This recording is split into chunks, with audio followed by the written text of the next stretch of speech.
Assalamualaikum warahmatullahi wabarakatuh. Waalaikumsalam warahmatullahi wabarakatuh. Biasanya saya selalu tertarik kepada guru-guru yang kreatif. Guru-guru yang kreatif dalam hal proses pembelajaran, dalam hal menjadi idol untuk anak-anak dalam proses pembelajaran, juga mendorong anak dalam berprestasi. Ada juga guru-guru yang kreatif memanfaatkan waktu luang. Nah, berdasarkan informasi nih dan berdasarkan data yang saya dapatkan, bahwa Bapak Miftah Farid MPD ini yang, merupakan guru MTs Al-Fadliliyah Darussalam, dan guru matematika ya, Pak, ya? Iya, Iya. Bu.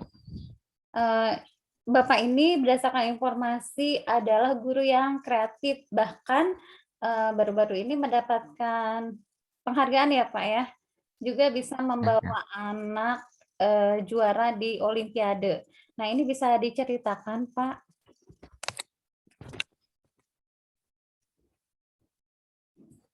Eh, Bismillahirrahmanirrahim. Alhamdulillah kemarin saya dapat dapat penghargaan itu ya, alhamdulillah. Iya. Eh, nah itu sebenarnya awalnya ini aja sih, ketika tahun kemarin kan itu ada KSMO ya. Kemudian saya kan nyari-nyari soal di internet, kemudian dapat soal gitu yang sulit gitu, yang saya nggak bisa ngerjain awalnya gitu. Nah, dari sana saya punya keinginan untuk meningkatkan kualitas diri lah gitu, kualitas diri, karena eh, ya itu tadi ternyata saya tuh banyak nggak tahunya gitu tentang olimpiade perolimpiadean gitu. Apalagi pada saat itu saya diberi amanah untuk membimbing siswa yang KSMO ya, meskipun tahun-tahun sebelumnya sih juga sudah berapa tahun gitu ya, Mhm. dari yang hampir 3 tahun atau 4 tahun yang lalu sudah jadi pembimbing juga, tapi baru tertarik untuk lebih jauh lebih jauh meningkatkan kualitas diri itu baru tahun kemarin. Nah, kemarin kan pandemi ya, jadi saya nyari-nyari info gimana caranya saya dapat materi baru, kemudian dapat solusi-solusi untuk soal olimpiade. Nah, ada itu di internet itu ada, awalnya bukan di Instagram sih, awalnya ada website isinya soal-soal semua. Mhm. Nah, di sana itu penulisnya adalah Posi gitu. Nah, Mhm. setelah itu saya nyari di Instagram Posi, ternyata ada. Nah, pas menjelang mau KSMO 2 minggu atau 3 minggu, itu Mhm. ada lomba. Posi itu ngadain lomba Mhm. namanya Indonesian Young Science Competition. Mhm. Nah, anak-anak yang mau KSMO diikutkan semua sebagai latihan gitu. Nah, di sana ternyata yang ikutan tuh banyak gitu dari se-Indonesia waktu itu. Dan saya pada waktu itu juga sudah dapat medali perak kalau nggak salah. Nah, dari sana terpacu semangat untuk eh, ikuti lomba-lomba guru gitu. Memang Mhm. sedikit gitu yang lomba untuk guru itu tidak sebanyak lomba untuk siswa gitu. Iya. Jadi yang sering ngadain lomba itu Posi yang ada gurunya. Mhm. Selain dari KPM kalau nggak salah, jadi ada dua yang sering saya ikuti. Nah,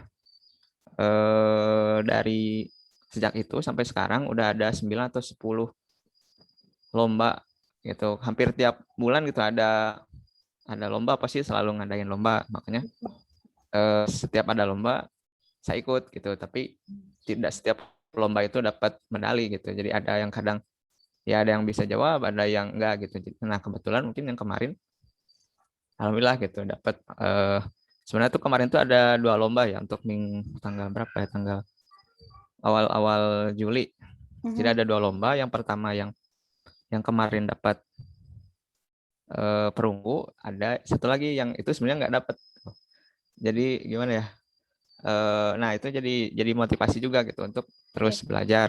Nah sebenarnya tujuannya itu selain dari meningkatkan kualitas diri juga, itu biar ketika melatih ke anak-anak itu kita lebih lebih pede gitu. Ya meskipun memang kadang saya temukan ada apa ya, ada solusi atau cara penyelesaian yang lebih cepat yang dilakukan oleh anak-anak gitu daripada yang saya berikan gitu. Nah, di sana juga jadi apa ya, tantangan tersendiri.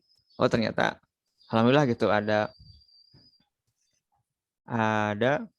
anak yang bisa seperti itu gitu. Cuma memang itu sudah kelas 9 gitu ya, yang kelas 9 yang kemarin bulan bulan Juni ya, bulan Juni dapat prestasi juga. Ya, yang itu sih yang dapat bisa mengerjakan soal yang cara kerjanya lebih cepat dari yang saya sampaikan.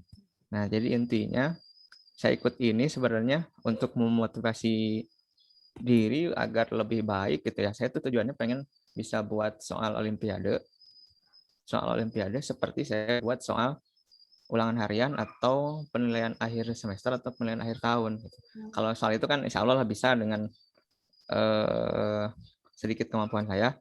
Tapi kalau untuk yang soal olimpiade mungkin nggak sampai membuat gitu, belum. Cuma modifikasi gitu. Misalnya cuma diganti angkanya saja seperti itu. Tapi inti dari soalnya masih sama gitu. Kemudian yang kedua, saya ingin apa ya, ketika membina peserta olimpiade itu agak berbeda gitu ya, materi-materinya lebih lebih update, kemudian solusinya juga lebih cepat karena biasanya dalam olimpiade emang membutuhkan waktu yang lama, kemudian berpikir kritis. Nah, saya tuh pengennya ada trik-trik gimana gitu, seperti itu. Ya, meskipun sampai sekarang ada beberapa materi yang kadang saya ketika ada soal itu masih blank gitu untuk ini gimana gitu. Kadang saya seperti itu. Itu aja mungkin sementara, Bu. Iya. Dan kemarin mendapatkan medali perunggu ya Pak ya? Ya, perunggu. Perunggu Olimpiade Numerasi Nasional atau Ya, ONN Season 2 yang diselenggarakan pelatihan Olimpiade Sains Indonesia atau POSI pada tanggal 26 Juni 2021. ya, Dan ini juga sama ya dengan Ibu Ane Nur Aini SPD, guru ya, matematika juga dari MTS Al-Fadliliyah Darussalam, ini mendapatkan perunggu juga ya, ya, Bu. sama. Selanjutnya tidak hanya kedua guru berprestasi tersebut, Bapak dan Ibu Ani, selain itu ada anak juga yang mendapatkan medali perunggu ya Pak ya?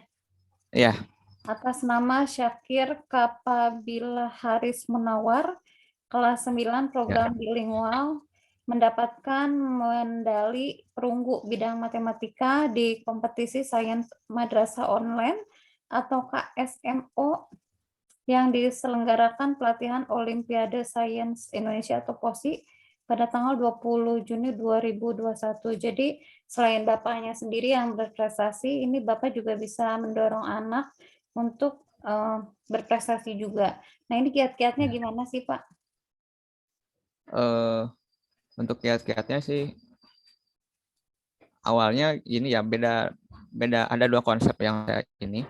Kalau untuk KSMO yang dari Kemenag itu Hmm.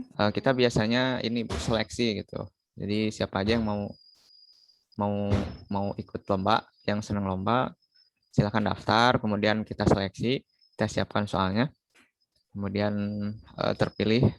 Kalau yang tahun kemarin 1 orang di tiap mata pelajaran.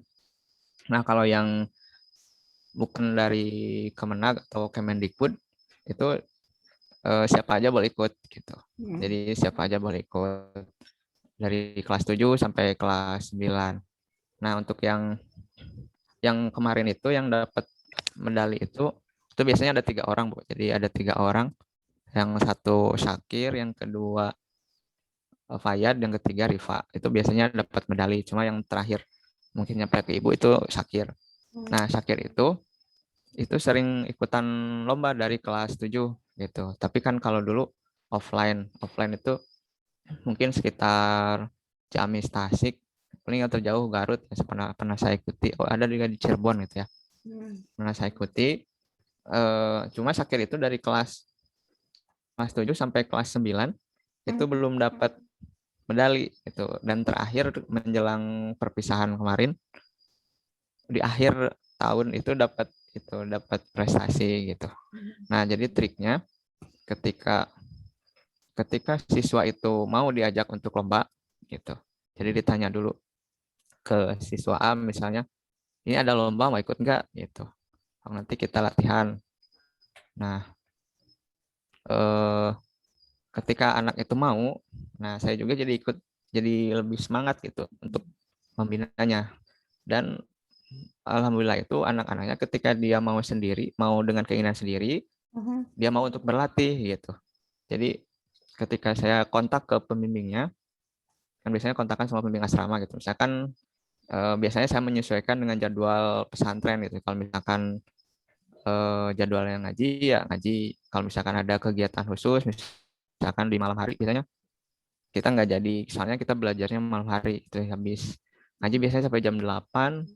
Nah, sampai jam 8 sampai jam 10 biasanya.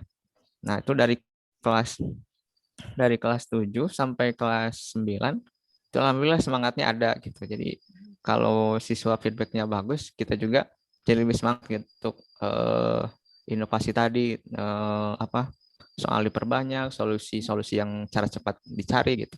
Kemudian terutama konsep dasar pasti di ini. Nah, poin pentingnya di sana, Bu. Jadi ketika ada siswa yang mau untuk diajak lomba, nah saya latih gitu meskipun prestasinya belum ini, meskipun belum dapat medali gitu, tapi eh, ketika anak mau, ya alhamdulillah. Kemudian alhamdulillah juga ketika tidak dapat medali tetap semangat gitu. Biasanya kan ada juga gitu yang sudah ikut tapi nggak dapat medali, jadi kadang nggak mau dulu gitu, mungkin ada gimana gitu. Tapi itu alhamdulillah meskipun nggak dapat medali ikut tetap alhamdulillah sampai di akhir baru dapat medali gitu. Jadi mungkin ini ya, Ibu juga pernah posting yang apa ya, yang proses tidak mengkhianati hasil itu seperti ini. Nah, Ya. yang alhamdulillah Syakir itu juga sekarang diterima di Man Ice Gorontalo gitu. Jadi dari kelas 7 perjuangannya sampai Ya, ini yang ini ya. dapat medalinya di akhir, kemudian dapat itu.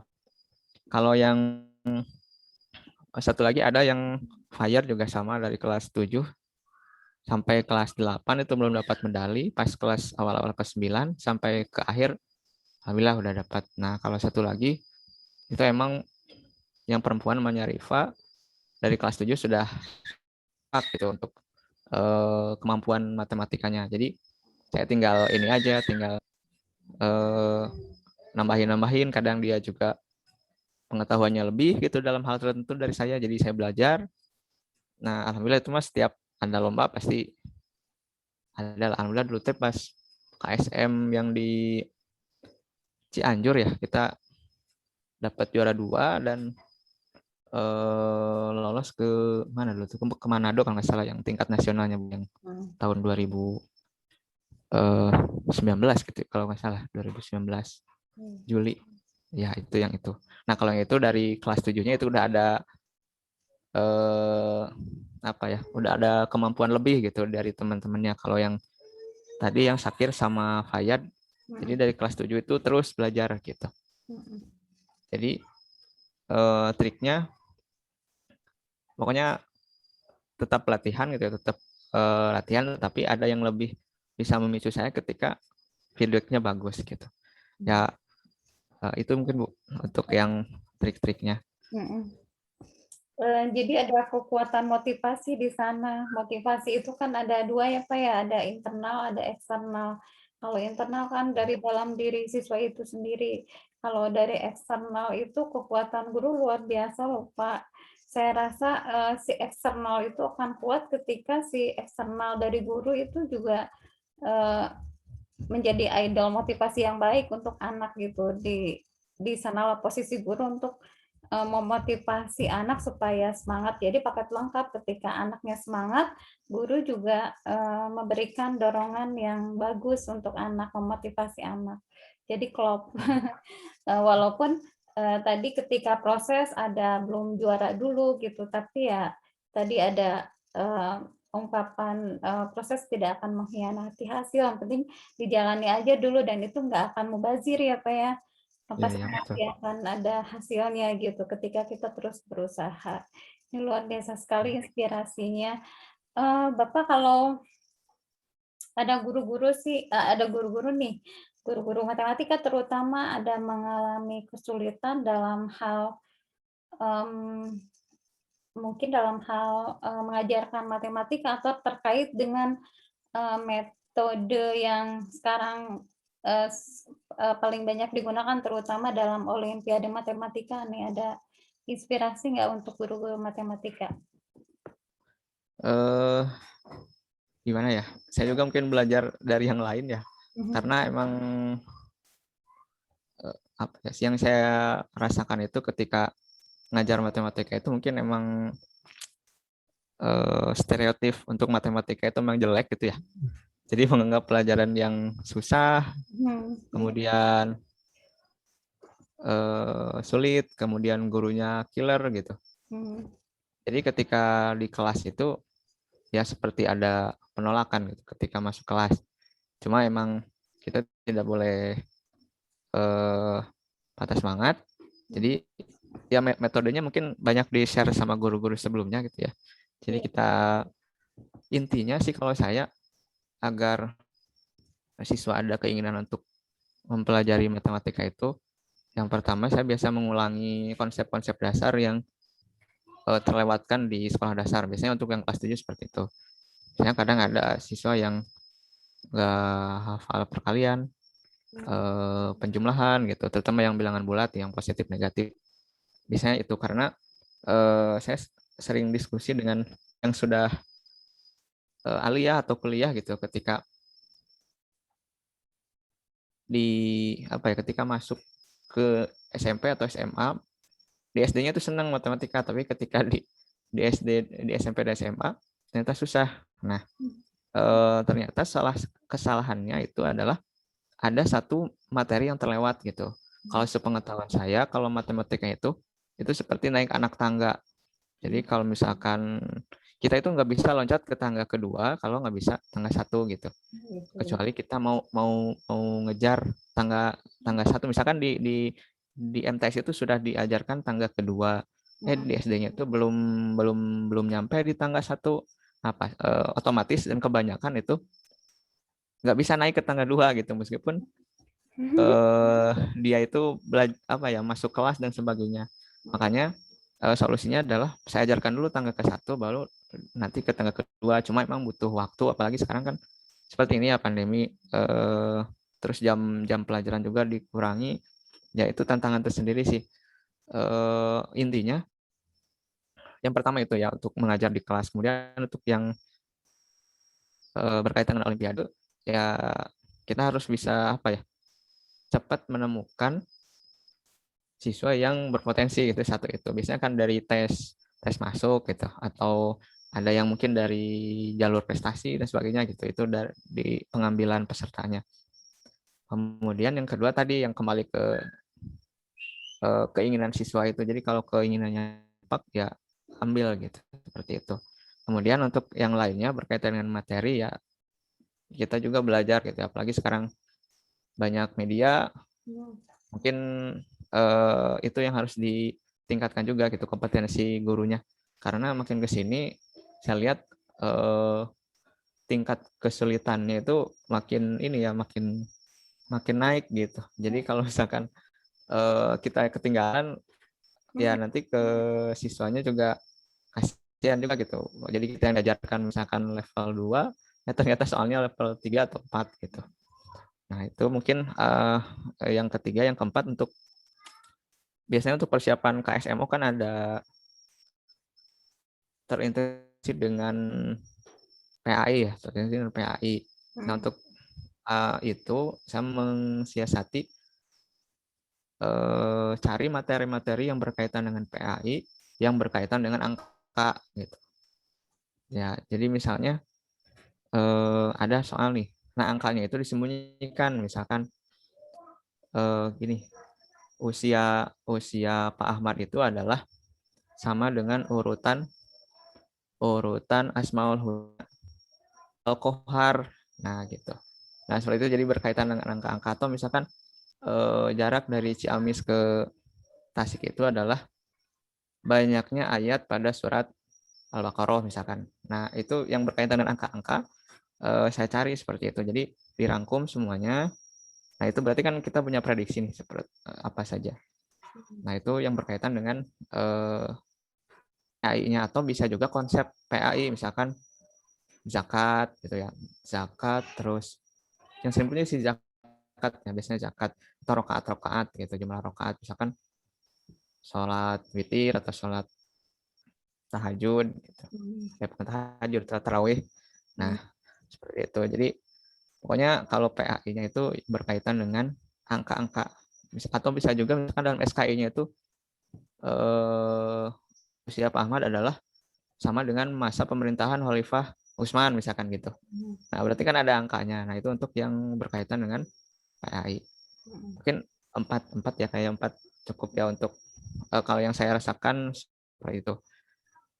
Untuk persiapan bagaimana kita akan mengikuti Olimpiade, selain dari kita minta anak-anak disuruh berdoa, kemudian disuruh minta doa sama orang tua, minta doa sama guru dan sebagainya gitu ya. Itu di luar itu. Jadi untuk yang berkaitan dengan matematikanya itu. Iya, Ya. tadi menarik sekali bagaikan tangga gitu ya belajar itu. Jadi kalau tangga 1 belum terlewati nggak bisa ke tangga jadi kalau tangga 2 belum terlewati, dari tangga 1 tentunya akan kesulitan ke tangga 3 ya. Jadi memang harus sesuai dengan tingkatan ya kemampuan, eee Iya, Bu, betul. mhm, Jadi ketika misalkan saya mengajarkan katakanlah luas daerah persegi gitu ya. mhm, Kan luas daerah itu cara cepatnya itu tinggal mengalihkan sisi kali sisi. mhm. Ternyata perkaliannya nggak bisa, berarti Oh, otomatis gitu dia ya. nggak bisa Mhm, persegi gitu. mhm, Dan selanjutnya nanti itu ke volume, mhm, misalkan volume kubus juga sama. mhm. Itu ini kebanyakan memang dasarnya itu Iya, nggak bisa atau gimana gitu ya di sekolah dasarnya. Nah, ketika ke MTS mhm, langsung materi itu gitu. Jadi, nah, ketika dia tidak bisa untuk mengikuti materi itu, mhm, otomatis ya malas untuk iya. lanjut belajar gitu. Jadi ketika ada pelajaran matematika itu hoream begitu. Nah, itu mungkin apa ya? Memang kebanyakan sih begitu biasanya. Jadi ketika eh, tidak bisa ya nggak mau, dan dilema juga bagi saya sebagai guru biasa gitu ya. Kita Mhm, kan punya target gitu ya. Target harus selesai misalkan 1 KD itu untuk berapa pertemuan gitu. mhm. Ternyata ada masalah di sana gitu. Nah, itu juga masih PR buat saya. Iya, Kadang kita punya satu alternatif nih. mhm, Ternyata pas di kelas yang berbeda alternatif ini nggak bisa gitu. mhm. Jadi kita harus mikir gimana untuk yang itu gitu. Jadi kadang ya harus cepat juga untuk apa ya problem solvingnya gitu. Gitu, Bu.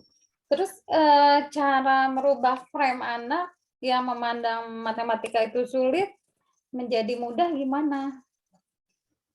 Ya, kita kita ajarin dulu yang ini, Bu, yang kalau saya sih ajarin dulu yang mudah-mudah yang sudah pernah dipelajari di sekolah dasar. Misalkan tadi kan kita mau ngajarin luas daerah persegi dan Mhm, perkaliannya nggak bisa. Nah, kita ini dulu naikkan dulu levelnya dari perkaliannya udah bisa gitu sampai sampai bisa. Terus setelah itu eh, diajarin yang luas daerah persegi tadi. Kita mhm, berasumsi bahwa dengan seseorang bisa mengerjakan soal itu biasanya kemampuannya, keinginannya itu naik gitu kan. iya, Asumsinya gitu. Sama dengan saya juga kalau misalkan beda lagi mungkin ya karena saya udah bukan anak-anak lagi. Saya juga sebenarnya ketika ada lomba kemudian mau menang atau kalah, itu motivasi untuk lomba itu naik gitu. Jadi pengen lagi gitu. Jadi asumsinya ke sana. Dan biasanya ekspresi anak-anak ketika dia bisa mengerjakan soal itu emang nggak tahu ya, mungkin di sekolah dasar itu ketika eh, saya kan kebetulan ngajar kelas 7 ya. Jadi kalau ada yang sudah ngerjain itu apa ya, ekspresinya tuh menunjukkan kegembiraan gitu. Oh berarti anak-anak harus dikasih dulu yang ini gitu, yang mudah. Iya, Sampai nanti mungkin akhirnya ke tahapan soal yang hot gitu. iya. Yaitu mungkin untuk sedikit mengubah image matematika itu. Mhm. Saya juga pernah mengalami, Pak, ya dulu ketika sekolah saya tuh di, kelas sebelumnya itu sama sekali nggak suka matematika. Begitu lihat gurunya aja udah pingin kabur gitulah, seperti itu. Hmm. Nah, pokoknya udah ancur-ancuran deh waktu kelas itu, saya nggak akan sebutkan waktu kelas itu, tingkatan itu saya ancur-ancuran nilai. Bahkan ketika, pembagian rapot, pembagian ulangan, saya pasti dimarahi orang tua saya, terutama ayah saya, karena nilai matematika selalu ancur.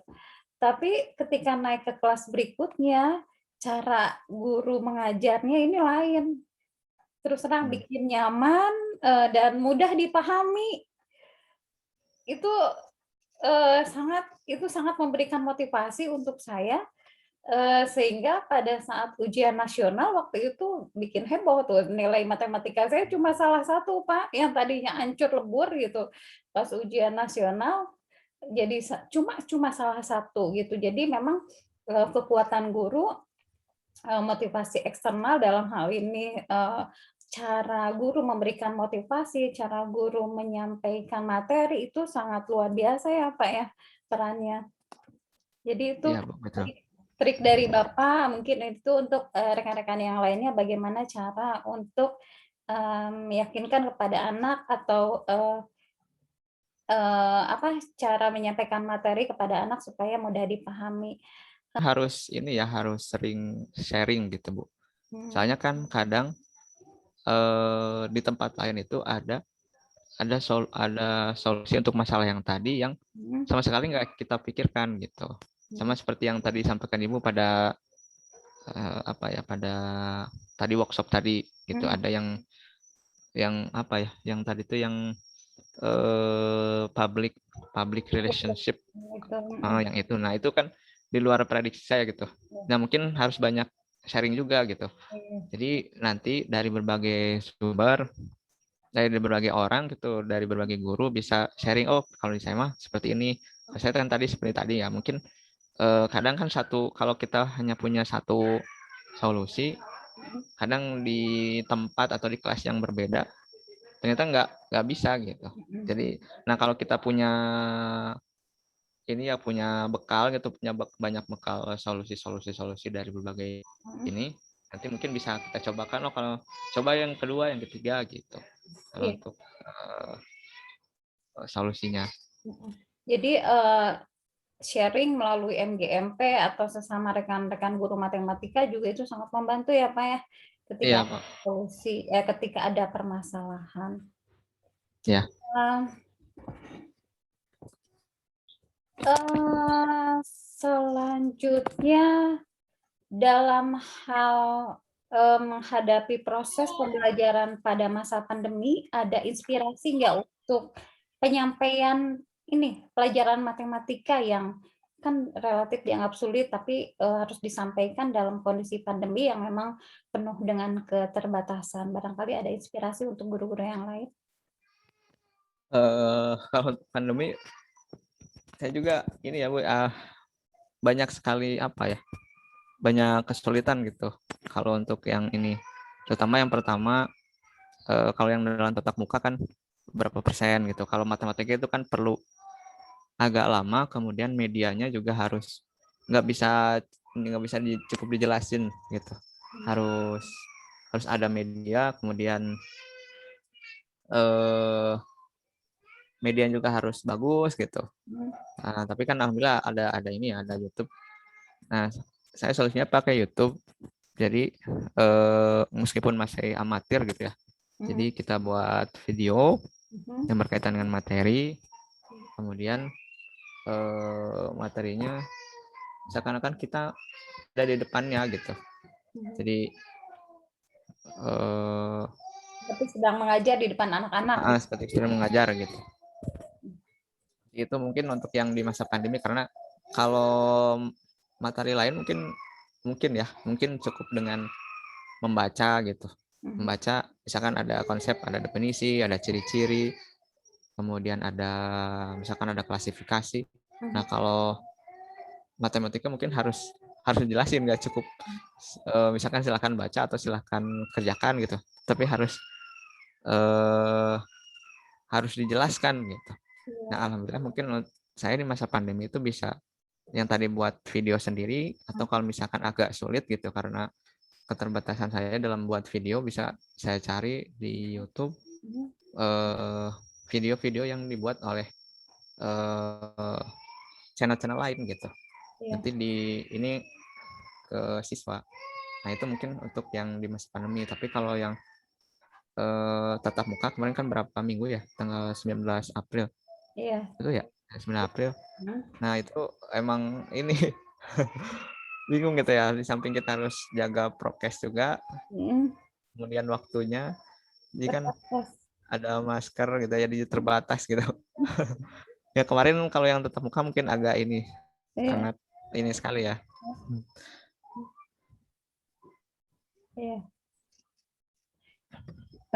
Ya Bu, mungkin seperti itu. Itu inspirasi proses pembelajaran pada masa pandemi. Ya. Ya, barangkali nanti bila bisa dipakai juga oleh guru-guru yang lain, dan ini bagus. Jadi seperti mengajar di depan anak-anak gitu ya. Pokoknya intinya kita sebagai guru, terutama guru matematika, selain membimbing, mengajar siswa, juga kita harus belajar gitu, Ya, belajar yang pertama mungkin materinya, yang kedua belajar bagaimana mengajar dengan berbagai metode, dengan siswa yang berbeda, kadang sama siswa yang kelas 7 gitu. Tapi dari tahun ini sama tahun kemarin beda. Jadi kita harus adaptif dan banyak perbendaharaan metode mungkin gitu. Kemudian nanti juga yang tadi saya sampaikan gitu, harus banyak trik-trik, solusi-solusi yang merupakan sharing dari guru-guru yang lain. Kemudian mungkin kita harus baik yang mau aja gitu ya, bagi saya kita harus menguji kemampuan kita gitu, jangan hanya menguji kemampuan murid gitu. Jadi kalau murid dengan murid kita tahu, nah sekarang guru dengan guru enggak gitu ya, meskipun kita ternyata di posisi rendah gitu dibandingkan guru yang lain, tapi itu kan dari sana kita bisa belajar oh ternyata kemampuan kita itu seperti itu gitu. Jadi kan sama kayak mungkin siswa di kelas juga ada yang terakhir, oh kita juga terakhir gitu. Berarti kan harus ditingkatkan gitu ya. Nah, itu pokoknya poin pentingnya adalah kembali ke diri kita untuk meningkatkan kualitas diri gitu, selain dari hal-hal lain yang berkaitan dengan pembelajaran gitu. Mungkin itu Bu ya. Mohon maaf jika kemana-mana itu nyambung. Inspiratif sekali. Guru adalah motivasi yang sangat kuat untuk anak, motivasi eksternal yang akan sangat mempengaruhi peserta didik. Nah, ketika guru dalam cara mengajarnya dengan metode, dengan gaya yang bisa memotivasi untuk anak, tentunya itu adalah kekuatan yang luar biasa. Di samping itu, guru juga adalah idol anak ya, ketika gurunya semangat, ketika gurunya memberikan contoh, tentunya itu akan menjadi contoh yang real untuk anak, dan itu tentunya akan menjadi kekuatan motivasi untuk anak terus meningkatkan kemampuan dirinya sebagaimana dicontohkan oleh Bapak Ibu gurunya. Bapak terima kasih sekali inspirasinya, tentunya ini akan sangat bermanfaat untuk rekan-rekan guru yang melihat tayangan ini. Sekali lagi terima kasih Dan Sami-sami Ibu. jangan lupa like, komen, subscribe, dan share jika bermanfaat. Terima kasih sekali lagi. Wassalamualaikum warahmatullahi wabarakatuh. Waalaikumsalam warahmatullahi wabarakatuh.